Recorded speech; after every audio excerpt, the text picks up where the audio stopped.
Jamaah rahimakumullah. Dalam hadis yang diriwayatkan Imam Ahmad, Rasulullah sallallahu alaihi wasallam menyebutkan tentang orang yang terbaik secara umum dalam ranah kehidupan ini, kehidupan kemanusiaan ini. Karena kalau kita melihat salah satu yang menjadi slogan Zionisme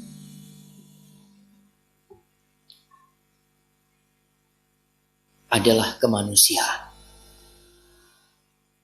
kebebasan, persamaan, HAM, hak asasi manusia. Ya, Rasulullah sallallahu alaihi wasallam mengatakan, "Ala ukhbirukum bi khairikum min syarrikum." Kalian mau nggak aku kasih tahu dengan orang yang terbaik di antara kalian dari orang yang terburuk di antara kalian? Yang terbaik dan siapa yang terburuk? Kata para sahabat, "Bala ya Rasulullah." Lalu beliau mengatakan sallallahu alaihi wasallam, "Khairukum man yurja khairuhu wa yu'manu syarruhu wa syarrukum man la yurja khairuhu wa la yu'manu syarruhu." Orang yang terbaik di antara kalian adalah orang yang diharapkan kebaikannya dan orang-orang merasa aman dari keburukan dia.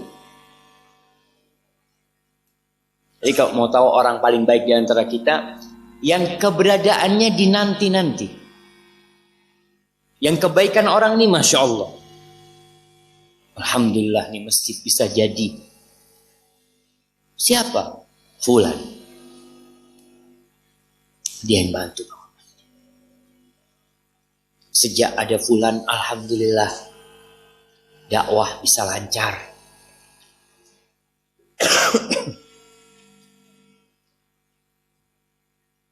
Keburukannya aman sudah. Antum sama Fulan jangan takut. Orangnya baik, gak pernah nyalah-nyalah sama orang, gak pernah gangguin orang, ini orang baik. Sedangkan orang yang buruk di antara kalian adalah orang yang kebaikannya tidak diharapkan. Kadangkala kita mau minta tolong sama Fulan, aduh jangan harap sama Fulan, jangan harap. Mukanya doang yang bagus. Ada orang yang seperti itu. Jadi kita kadangkala bisa mengetahui kita ini baik atau tidak dari siapa? Orang lain. Kalau ternyata orang-orang gak minta tolong sama antum, dia selalu minta tolong sama orang lain. Kenapa Fulan kok gak minta tolong sama ana? Berarti dia tidak mengharapkan kebaikan dari antum. Para salafus soleh di kalangan sahabat dan tabi'in, kalau ada orang minta tolong sama mereka, mereka berusaha untuk memenuhi kebutuhan. Kenapa? Karena orang ini datang husnudzon sama antum. Antum insya Allah bisa bantuin dia. Terus antum tidak membantu dia, sedangkan antum mampu, maka antum jadi orang buruk. Dan ada orang-orang yang keburukannya membuat masyarakat meninggalkan dia. Kadang-kala antum lihat malam hari ada yang naik motor pakai knalpot apa? Bukan racing, masa racing ya mah? Knalpot yang nggak ada tengahnya tuh. Hah? Brong kan? Ya apalah namanya tuh. Yang kalau naik satu kampung jadi dengar. Orang ini keburukannya bukan hanya untuk satu orang. Yang merasakan kejahatan dia satu kampung, sampai anak baru lahir pun merasakan. Nangis dia karena kaget dengan suara seperti itu. Itu orang yang buruk. Maka antum lihat, jangan-jangan kita pernah menyakiti orang sekampung saat anak udah tobat.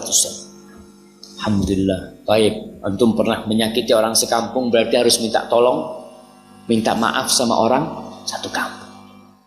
Benar jemaah. Di antara konsekuensi taubat orang yang menyakitin orang lain, dia minta maaf sama orang itu.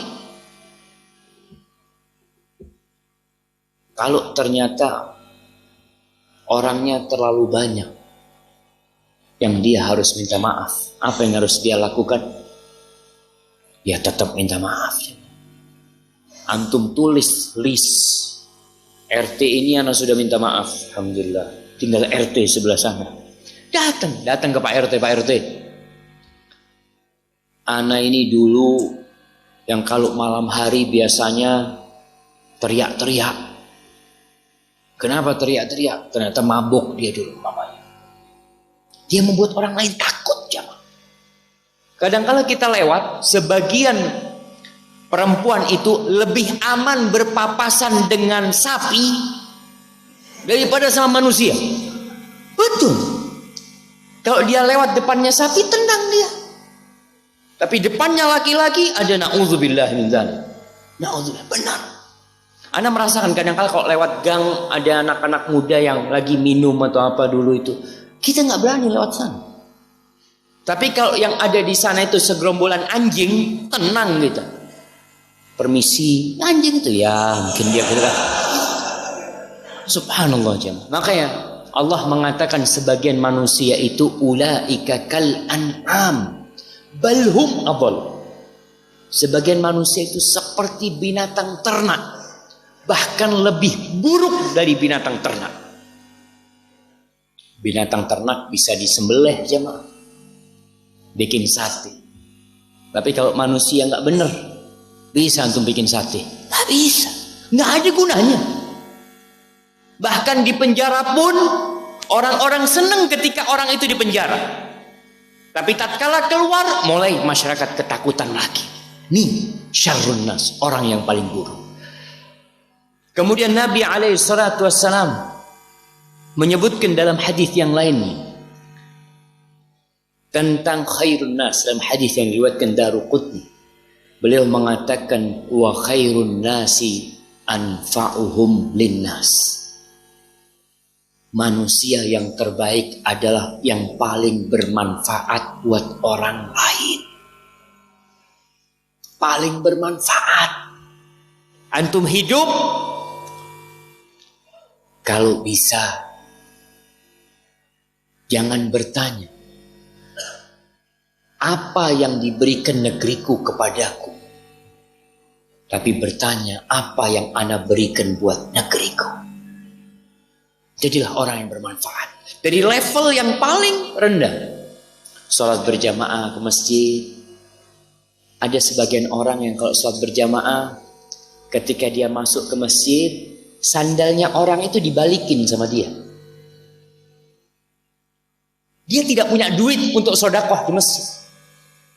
Dia tidak punya duit untuk ikut membangun masjid.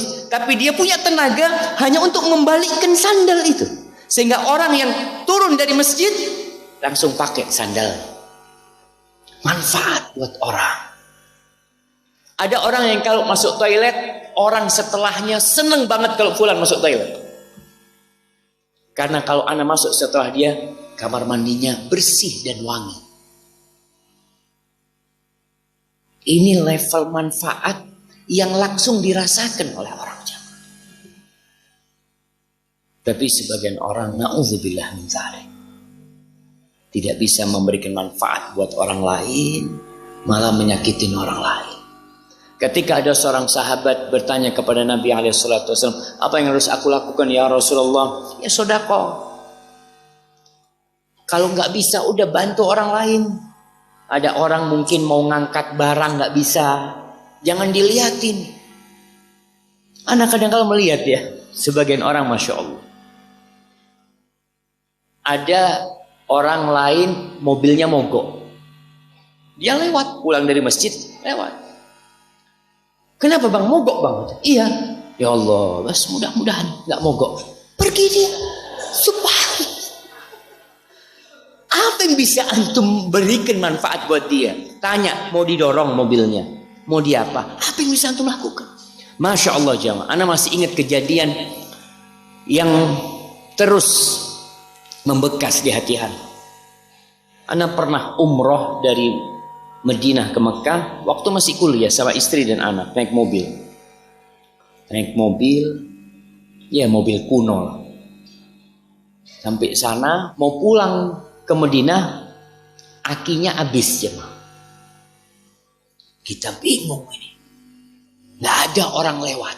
Yang ada mobil. Ya sudah bismillah. Ana buka kap mobil. Ana berdiri di pinggir jalan. Siapa tahu ada yang berhenti. Masya Allah. Ada anak muda. Tahu-tahu berhenti.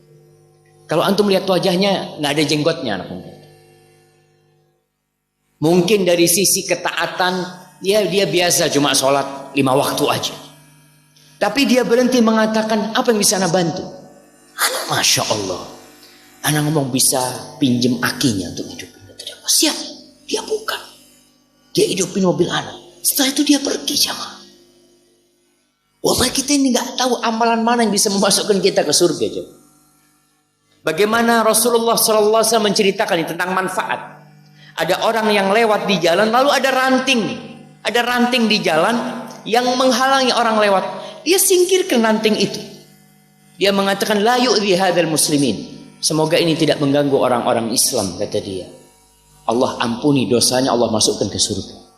Itu manfaat yang bisa diberikan.